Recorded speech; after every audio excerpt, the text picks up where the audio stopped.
Buenas noches a todos y muy bienvenidos a este miércoles, último miércoles de marzo, y un miércoles muy especial. Muy especial porque hace 100 días que ha habido un cambio de gobierno fundamental en España. Hace 100 días que se han empezado a acometer unas reformas de una profundidad importante, unas reformas que han tenido un calado, o por lo menos que deberán tener un calado importantísimo, y que mañana, día de la primera huelga general del gobierno de don Mariano Rajoy, bueno, pues mañana ya se están viendo los efectos de esas medidas. También estamos prácticamente a un mes de que se cumpla un año desde que el cambio también de gobierno en Ferrol fue importante, otra mayoría absoluta. Entonces, vamos a hablar de España, vamos a hablar de Ferrol y vamos a hablar, bueno, de muchas cosas esta noche con Juan Maneiro. Juan, muchas gracias por estar aquí. Y José Fernández. José, muchísimas gracias. Muchísimas gracias a vosotros. Muchas gracias. Empezamos, yo creo que por lo que no nos va a quedar más remedio, que es por la reforma laboral, que es la que está encendiendo España, y lo que yo veo más grave de todo esto es que está coartando la libertad de los españoles, porque yo me he dado un paseíto y he preguntado, y ha sido muy difícil que determinada gente viniera aquí a este programa, porque la gente tiene miedo. Tiene miedo, ya no te digo por mañana en sí, pero sí porque a lo mejor pasado mañana pues aparezcan pues las cerraduras con silicona, pues etcétera, etcétera, etcétera. Entonces, ¿qué os parece a vosotros esto, Juan? Bueno, yo creo que el gobierno que preside Mariano Rajoy en estos primeros días ha trabajado intensamente y en la dirección acertada, ¿no? En la dirección acertada de acometer las reformas que son urgentes e imprescindibles para que este país pueda orientar su futuro hacia el bienestar, ¿no? Lo que no ha hecho el gobierno de Mariano Rajoy, yo creo que eso es importante que al mismo tiempo lo hubiese presentado la sociedad española, es explicar qué son estas reformas, por qué son necesarias estas reformas y en qué entorno podemos enmarcar estas reformas, ¿no? Y yo creo que eso es importantísimo, ¿no? Y yo creo que, aunque sean unas breves pinceladas, lo voy a comentar, ¿no? Para que lo entiendan un poco los ciudadanos, porque ni los 100 días de plácete, ¿no? No se le ha dado a este gobierno ni los 100 días de plácete. Bueno, esperaron justo a los 100 días. Pero fíjate, mañana, hoy cumplimos 100 días de gobierno. Que yo quiero poner en primer lugar de manifiesto que este gobierno, cuando llega, se encuentra con una herencia que supone que en estos momentos España esté prácticamente a la bancarrota. Este gobierno se encuentra con más de 5 millones de parados.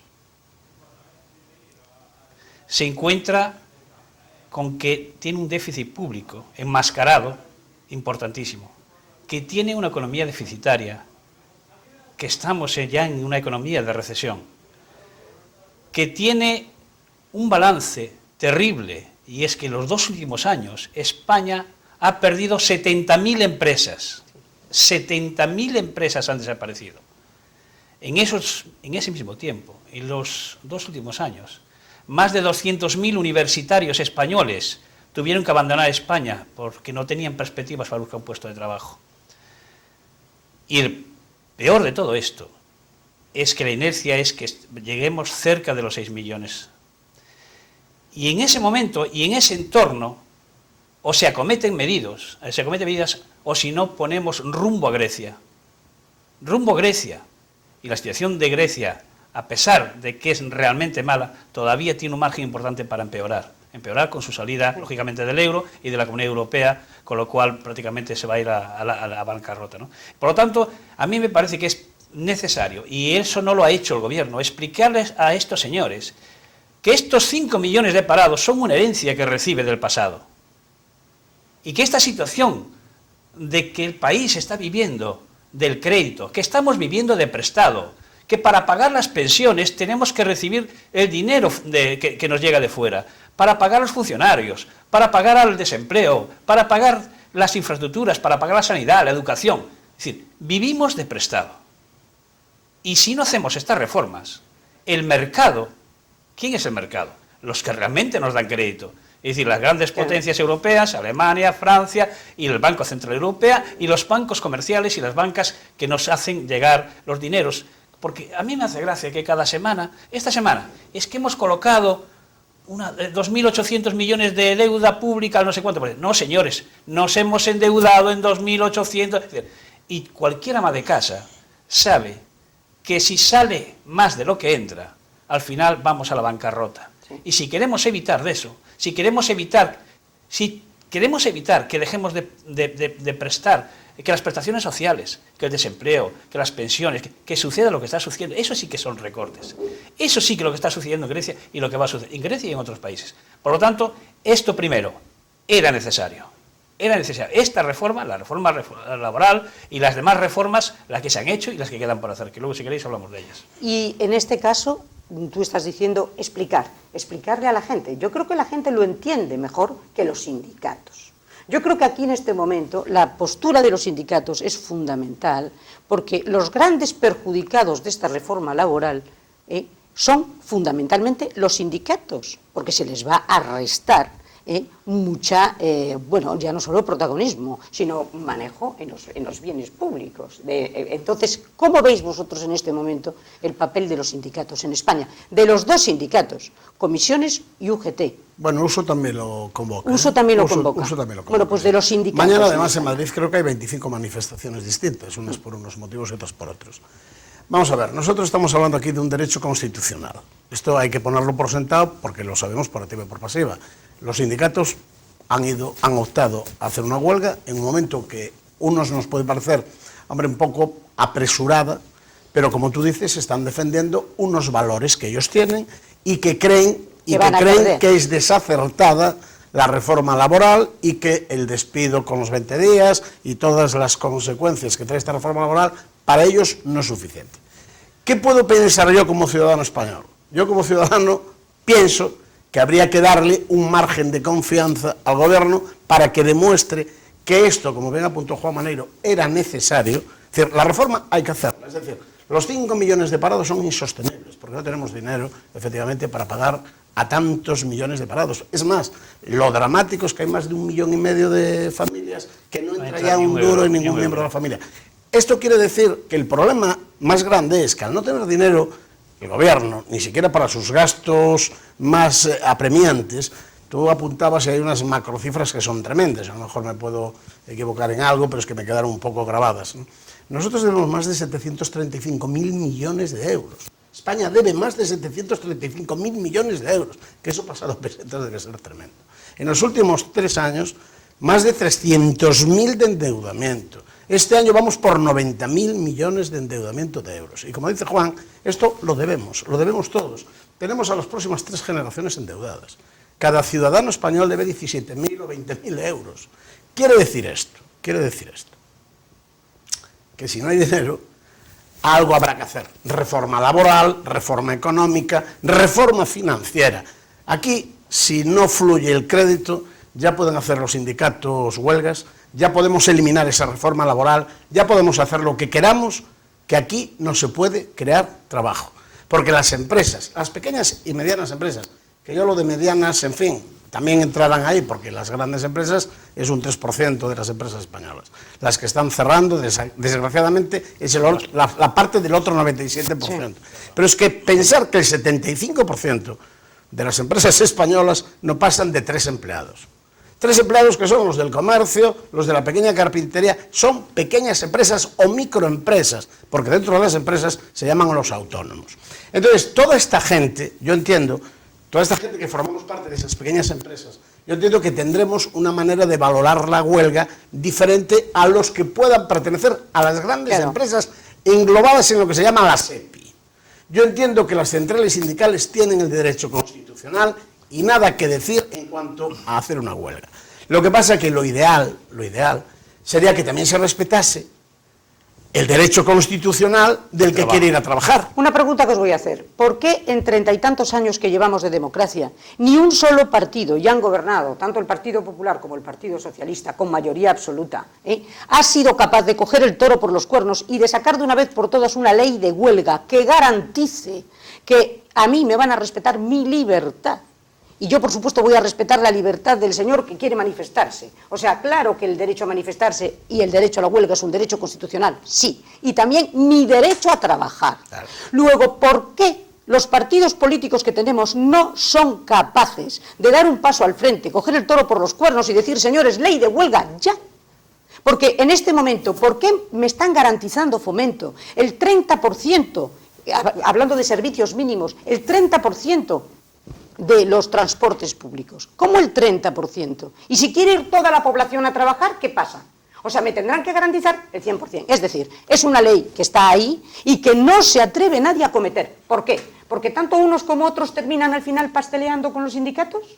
Claro, fíjate, Pepa, que aquí son los grandes perjudicados. Los grandes perjudicados, bueno, en términos generales es el país, pero los grandes perjudicados de la situación real son esos más de 5 millones de parados. Por supuesto. Que van a tener muy difícil, si no se cometen reformas, encontrar puesto de trabajo, y todos aquellos que hoy todavía tienen un puesto de trabajo y que lo van a perder en los próximos meses.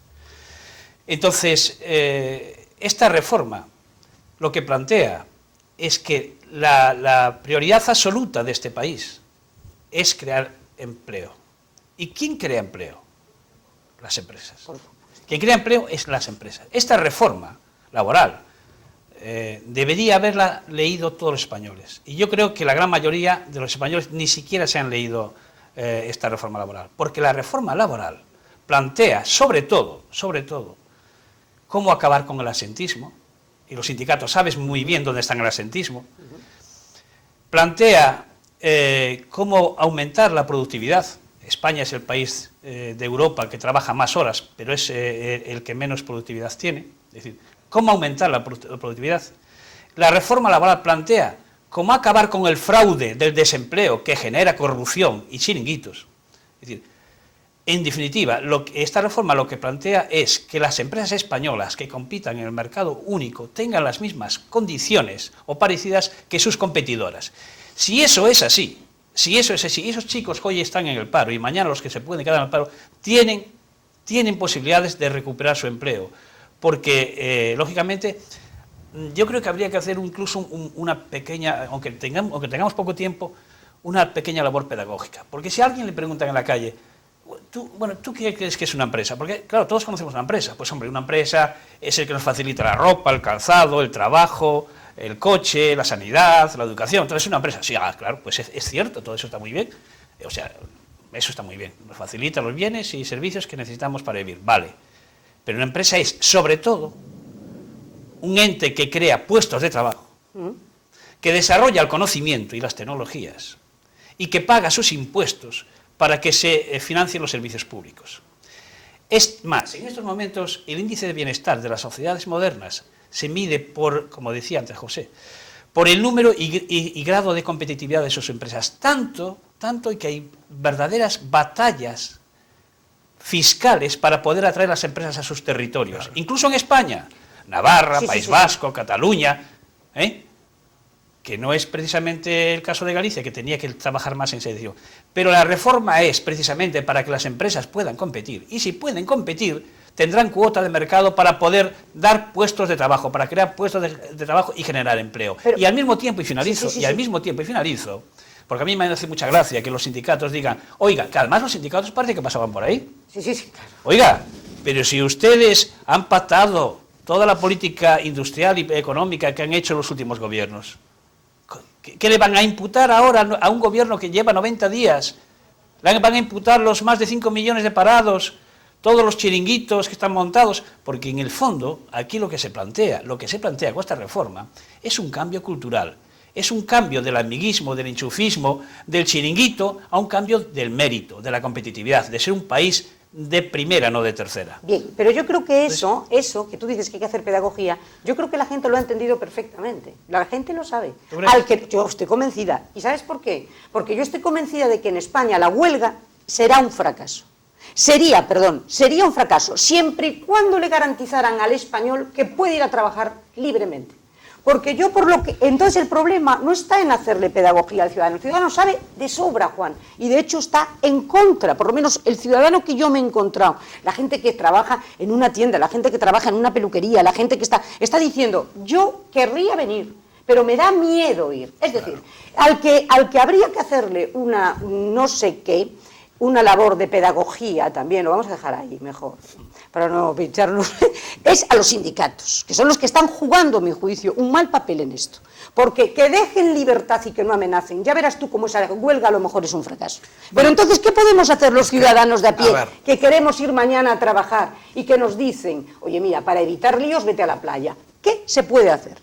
Pues es muy difícil, mira, es muy difícil porque son dos posturas totalmente encontradas y enfrentadas entre sí. Claro. Entonces, el pequeño trabajador, el autónomo, que es del que se surte esta comarca, y como hemos dicho antes en porcentaje, el 97% de España, no tendría interés ninguno en esto, porque además es una lucha de poderes. Es decir, esto hay que ponerlo sobre la mesa. Claro. Aquí hay una lucha de poderes. Los sindicatos mayoritarios, los tres si queréis, o los dos, porque Uso también se ha reafirmado en esta huelga. Y siga.